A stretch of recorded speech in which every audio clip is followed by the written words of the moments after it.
हाय, मी नम्रता. माझ्या क्रिस्टल अर्काना या चॅनलमध्ये आपल्या सर्वांचं सहर्ष स्वागत आहे. आपण मॅनिफेस्टेशन काय आहे याचे बेसिक्स स्टार्ट केलेत, राईट? ज्याच्यामध्ये तुम्ही आतापर्यंत शिकला की मॅनिफेस्टेशन काय असतं, कॉन्शियस माइंड काय असतं, सबकॉन्शियस माइंड काय असतं.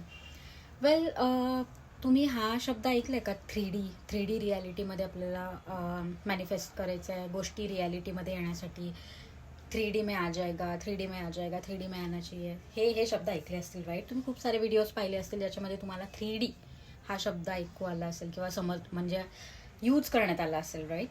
सो किंवा 5D हे पण वर्ड्स ऐकले असतील आणि तुम्ही म्हणत असाल की ही 3D काय आहे, हे काय आहे, का आहे हे मॅनिफेस्टेशन, किती मोठा वर्ड आहे आणि त्याच्यामध्ये हे 3D मध्ये घेऊन येणारे, आपण 3D मध्ये घेऊन येणारे, काय बोलताय हे असं होतं कधी? I understand. माझं म्हणजे इनिशियल लेवलला जेव्हा मला मॅनिफेस्टेशनबद्दल काहीच आयडिया नव्हती, कोणताही टर्म माझ्यासाठी क्लिअर नव्हता, त्यावेळी मला असंच फील व्हायचं. So no problem, I am here. मी सगळं एक्सप्लेन करेल तुम्हाला, कारण आपल्याला मास्टर मॅनिफेस्टर बनायचे for sure, right? So 3D म्हणजे काय आहे? तर 3D म्हणजे third dimension. Okay, so it is nothing but तुमच्या लाईफमध्ये आता जे काही रियालिटी चालली आहे त्याला म्हणतात 3D. Simple as that. असं काही खूप मोठं काही वेगळं नाही आहे किंवा रॉकेट सायन्स नाही आहे. आपल्या लाईफमध्ये तुमच्या आता जे काही रियालिटी सुरू आहे, जे काही चालू आहे त्याला म्हणतात 3D.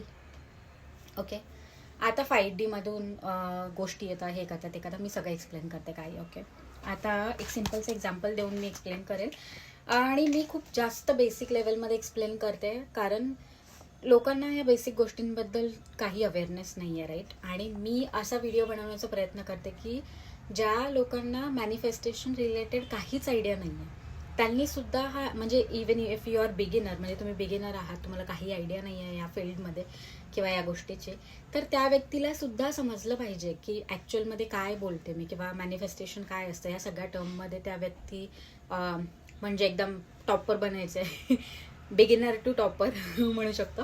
तर तसा प्रयत्न मी करते या व्हिडिओजमध्ये. ओके, सो 3D मध्ये घेऊन यायचं आहे, ही कन्सेप्ट आपण आज शिकून घेऊ. सपोज फॉर एक्झाम्पल ही आहे XYZ. हा एक XYZ पर्सन आहे. ओके, आणि या व्यक्तीच्या लाईफमध्ये आता जे काही हे चालू आहे, ही आहे त्या व्यक्तीची आताची करंट रियालिटी, म्हणजे त्याचं 3D. अंडरस्टूड? म्हणजे त्याच्या लाईफमध्ये आता जे काही चालू आहे हे झालं त्याची करंट रियालिटी. आताची जी सिच्युएशन चालू आहे त्याच्या लाईफमध्ये त्या व्यक्तीच्या, म्हणजे आलं ते 3D, that is current reality.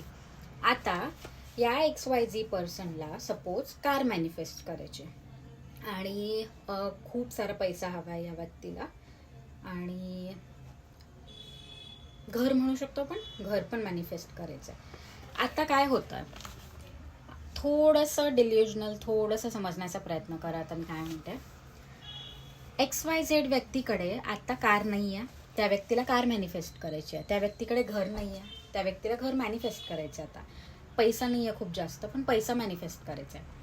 हे झालं. असं इमॅजिन करा की तुम्ही रोबो, असं मूव्ही पाहिलं आहे का ज्याच्यामध्ये एक रोबो असतो, 1.0, 2.0 असे व्हर्जन्स असतात, राईट, रोबोचे. असंच या व्यक्तीचा सपोज, ह्या XYZ, याचं नाव आपण काय ठेवू? चलो राम ठेवून दो. राम जो आहे तर रामला काय हवंय? घर हवंय, कार हवी आहे आणि पैसा हवाय.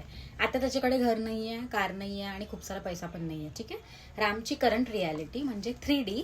रामची आता करंट रियालिटी आहे की याच्याकडे ह्या सगळ्या गोष्टी नाही आहेत, पण रामला या गोष्टी मॅनिफेस्ट करायच्या. आता काय आहे, रामचं हे आपण सपोज 1.0 व्हर्जन समजू. ओके, युनिवर्समध्ये पॅरलल रियालिटीजमध्ये इन्फायनाईट व्हर्जन्स, इन्फायनाईट गोष्टी अवेलेबल असतात. त्या व्यक्तीचा म्हणजे रामचं जे 1.0 व्हर्जन जे आता आहे, जी करंट रियालिटी आहे, त्याचं 2.0 व्हर्जन, ज्या व्हर्जनकडे त्याचं घर असणार आहे, कार असणार आहे, खूप सारा पैसा असणार आहे, असं वाला व्हर्जन सुद्धा प्रेझेंट आहे पॅरलल रियालिटीमध्ये. असं समजा की एखादी स्पेस आहे, म्हणजे मी खूप बेसिक लेवलमध्ये समजावण्याचा प्रयत्न करते. ओके, म्हणजे आता 1.0 जो आहे राम, त्याच्याकडे ह्या काहीच गोष्टी नाही आहेत. 2.0 जो आहे तो राम, त्याच्याकडे ह्या सगळ्या गोष्टी आहेत, घर आहे, पैसा आहे, गाडी आहे, बंगला आहे, सगळं सगळं. ओके, तर आता काय होतं, की पॅरलल रियालिटीमध्ये 2.0 व्हर्जन ऑलरेडी प्रेझेंट आहे. तर ती कुठे प्रेझेंट आहे, तर ते 5D मध्ये प्रेझेंट आहे. असं समजू शकतो की आपलं जे मॅनिफेस्टेशन आहे त्याचं व्हर्जन ऑलरेडी प्रेझेंट आहे पॅरलल रियालिटीमध्ये. ओके, तर आता काय करतो आपण, जेव्हा मॅनिफेस्ट करतो त्यावेळी 5D मध्ये असलेल्या गोष्टी ज्या आहेत त्या आपण 3D मध्ये घेऊन येतो. म्हणजे त्या गोष्टी आपण करंट रियालिटीमध्ये अट्रॅक्ट करतो, म्हणजे मॅनिफेस्ट करतो. सो समजलं की करंट रियालिटी जी आहे त्याला म्हणतात 3D, आणि जे पॅरलल रियालिटी, जे आपल्याला गोष्टी हव्या आहेत, आपलं ऑलरेडी ते एक व्हर्जन आहे जे प्रेझेंट आहे. त्या प्रेझेंट व्हर्जनमध्ये आपल्याला त्याला घेऊन यायचं आहे. म्हणजे जे फ्युचर व्हर्जन आपण एक्सपेक्ट करतो की ज्याच्याकडे गाडी आहे, बंगला आहे, पैसा आहे, सगळं आहे, राईट.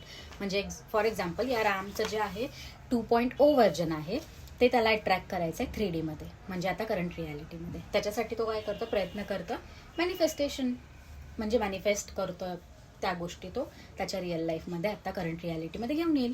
मग ते करंट रियालिटीमध्ये आणण्यासाठी तो काय करावं लागेल. काल जो व्हिडिओ मी पोस्ट केला होता, सबकॉन्शियस माइंड, जेव्हा सबकॉन्शियस माइंड प्रोग्राम होईल त्यावेळी काय होणार आहे, इथे 2.0 व्हर्जन जे होतं ते इझिली तो त्याच्या 3D मध्ये पाहू शकणार आहे. म्हणजे ह्या सगळ्या गोष्टी त्याच्याकडे इझिली अवेलेबल होणार आहेत. कशा होणार आहेत, subconscious mind through. Subconscious mind through कशा होणार आहेत, सबकॉन्शियस माइंडला आपण प्रोग्रामिंग करणार आहे ना. जे मी काल जो प्रिव्हियस व्हिडिओ होता ज्याची मी लिंक इथे ॲड करून देईल, किंवा तुम्ही पाहू शकता म्हणजे चॅनलवरती तो व्हिडिओ, की ज्याच्यामध्ये बेसिक्स ऑफ मॅनिफेस्टेशन असं नाव आहे त्या व्हिडिओचं, ज्याच्यामध्ये एक्सप्लेन केलं की कॉन्शियस माइंड काय आहे किंवा सबकॉन्शियस माइंड काय आहे. तर इथे काय होतं, तर तो 5D मध्ये किंवा त्याच्या म्हणजे जे काही फ्युचर व्हर्जन म्हटलं जातं ते करंट रियालिटी म्हणजे 3D मध्ये घेऊन येण्यात येतं. ते कसं येतं आपण, तर सबकॉन्शियस माइंडला आपण प्रोग्रामिंग करतो. प्रोग्रामिंग करणं इझी आहे. कसं करतो आपण, रिपिटेशनवरती. आता रिपिटेशनचे डिफरंट टेक्निक्स आहेत जे मी नेक्स्ट व्हिडिओजमध्ये पोस्ट करत जाईल. खूप सारी इन्फॉर्मेशन तुम्हाला भेटत जाईल त्याच्यामध्ये. बट इतकं तरी क्लिअर झालं असेल की 3D काय आहे आणि 5D काय आहे. म्हणजे फ्युचर व्हर्जन जे आहे 2.0, ज्याच्याकडे सगळं आहे, पैसा आहे, गाडी आहे, ज्या काही तुमच्या इच्छा आहेत त्या सगळ्या आता इथे ज्या पॅरलली प्रेझेंट एक्झिस्ट करतात त्या आपण मॅनिफेस्ट करून जेव्हा रियालिटीमध्ये, आपल्या करंट रियालिटीमध्ये घेऊन येतो, ह्याला म्हणतात 3D मध्ये घेऊन येणं. ओके, सो 3D काय आहे समजलं, 5D काय आहे, 4D 5D सगळं सेम आहे, ज्याच्यामध्ये आपलं जे हे व्हर्जन आहे तसे मल्टिपल व्हर्जन्स प्रेझेंट असतात. आता हे एक्झाम्पल आपण जर असं घेतलं तर तुमचा पार्टनर सपोज सध्या तुमच्याशी बोलत नाही आहे, तुमचा पार्टनर इंट्रोवर्ट आहे, म्हणजे तुमच्या पार्टनरला जास्त बोलणं नाही आवडत, अशा टाईपमध्ये आहे, आणि तुमची इच्छा आहे की तुमच्या पार्टनरने बोलत राहावं किंवा तुमच्या पार्टनरने खूप जास्त प्रेम करावं, खूप जास्त टाईम द्यावं. त्या व्यक्तीचं ते 2.0 व्हर्जन जे आहे ते ऑलरेडी पॅरलली प्रेझेंट आहे. ते आपल्याला इथे मॅनिफेस्ट करायचं आहे, राईट. मग ते मॅनिफेस्ट करण्यासाठी ज्या टेक्निक्स आहेत ज्या टेक्निक्स आहेत त्या मी सगळ्या एक्सप्लेन करेल. पण जे व्हर्जन आहे 2.0 ते आपल्याला इथे करंट रियालिटीमध्ये घेऊन यायचं आहे. त्याला म्हणतात 3D. क्लिअर. म्हणजे असं खूप मोठं काही असं जगाच्या वेगळं आहे का, नाही आहे. असं लक्षात ठेवा की आपण ऑफकोर्स आपण एनर्जी आहे. पहिली गोष्ट मॅनिफेस्टेशनमध्ये गोष्टी अट्रॅक्ट करताना हे समजून घ्या की आपण एनर्जी आहोत. ओके, आपण एनर्जी आहोत. आपण easily within fraction of second गोष्टी अट्रॅक्ट करू शकतो आपल्या लाईफमध्ये. जसं नेगेटिव्ह गोष्टी आपण अट्रॅक्ट केल्या आहेत ऑलरेडी नेगेटिव्ह थिंक करून, तसं पॉझिटिव्ह गोष्टी 100 नाही 1000% आपण अट्रॅक्ट करू शकतो, राईट. सो सगळा एनर्जीचा खेळ आहे. आपण स्वतः एनर्जी आहोत. सो आपली एनर्जी जेव्हा आपण पॉझिटिव्ह बनवतो तेव्हा आपल्या लाईफमध्ये ऑटोमॅटिकली पॉझिटिव्ह गोष्टी होण्यासाठी सुरुवात होते. ओके, सो डिफिकल्ट किंवा इम्पॉसिबल हा वर्ड जो आहे फर्स्ट ऑफ ऑल तो रिमूव्ह करून घ्या आधी. कारण हे मी जेव्हा मॅनिफेस्टेशनबद्दल काहीच समजत नव्हतं मला, त्यावेळी माझ्या पण डिक्शनरीमध्ये हा वर्ड होता, बट फायनली तो निघून गेला. सो तुम्ही सुद्धा रिमूव्ह करून द्या तो वर्ड. कारण खूप साऱ्या गोष्टी खूप साऱ्या टेक्निक आहेत ज्याच्यामध्ये आपण इझिली चुटकीशी सगळ्या गोष्टी मॅनिफेस्ट करू शकतो. तुमचा सपोज पार्टनर तुमच्याशी नीट नाही वागत आहे, खूप सारे क्लायंट्स असे येतात की पार्टनर नीट नाही वागत आहे, हे नाही करत आहे, ते नाही करत आहे. सगळ्याचं सोल्युशन आहे.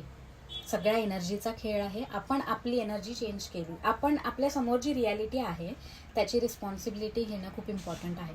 सो आपल्या लाईफमध्ये आता जे काही चाललं आहे हे आपण नेगेटिव्ह थिंक केलं असेल कुठेतरी सबकॉन्शियसली, अनकॉन्शियसली, त्याच्यामुळे या गोष्टी अट्रॅक्ट झाल्यात. सो जेव्हा आपण आपल्या एनर्जीची 100% रिस्पॉन्सिबिलिटी घेतो आणि आपण त्याच्यावरती काम करतो तर 100% सगळ्या गोष्टी आपण चेंज करू शकतो. जे आपल्याला हवं आहे ते आपण चेंज करू शकतो. सो एकच लक्षात ठेवा की आपल्या लाईफचा जे काही क्रिएटर आहे ते आपण स्वतः आहे आणि आपल्याला जसं हवं तसं आपण आपली लाईफ बनवू शकतो. That's it. So impossible word हा काढून द्या. आणि खूप सारे व्हिडिओज आता येतील त्याच्यामध्ये तुम्हाला लिटरली इम्पॉसिबल हा वर्ड तुम्ही सुद्धा विसरून जाल. So yes, so video like करा, जर पसंत आला असेल तर शेअर करा, सबस्क्राईब करा आणि भेटू आपण नेक्स्ट व्हिडिओमध्ये. खूप साऱ्या गोष्टी अजून शिकणं बाकी आहे आणि हा खूप जास्त इंटरेस्टिंग टॉपिक आहे. आणि आय होप की तुम्हाला ह्याच्यामध्ये काही चेंजेस वाटत असतील तर तुम्ही ऑफकोर्स मला व्हॉट्सअपला सांगू शकता. मी ऑलरेडी इथे सगळे डिटेल्स दिले आहेत आणि कन्सल्टेशनसाठी सुद्धा तुम्ही बुकिंग करू शकता. So yes, that's it for this video. See you in the next video. Bye bye.